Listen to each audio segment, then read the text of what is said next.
నేను కోరేది ఏంటంటే దీనిలో ముఖ్యంగా ఇదేంటంటే నాడు నేడు అని చెప్పి గత ప్రభుత్వం ఏదో అద్భుతాలు జరిగినట్టు ప్రచారం చేసుకున్నారు. కానీ నాడు నేడు పేరు మీద పెద్ద ఎత్తున ఈ రాష్ట్రంలో దోపిడీ జరిగిందనేది వాస్తవం అధ్యక్ష. సెంట్రల్ ప్రొక్యూర్మెంట్ పేరు మీద టెండర్లు పిలిచి స్థానికంగా కావాల్సిన ఫర్నిచర్ కావచ్చు, కొన్ని ఎలక్ట్రిసిటీ కావచ్చు, కొన్ని అంశాలని సెంట్రల్ ప్రొక్యూర్మెంట్లో తీసుకొచ్చి వాళ్ళకు కావాల్సిన వాళ్ళకి టెండర్లు ఖర్చు పెట్టడం ఒక ఎత్తు.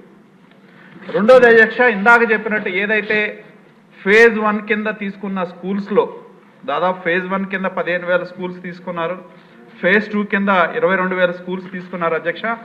మా దగ్గర మేము పొన్నూరు మున్సిపాలిటీలో ఈ పనులు పరిశీలిస్తే అధ్యక్ష, అసలు పనులు చేయకుండానే డబ్బులు డ్రా చేశారు. పనులు చేయకుండానే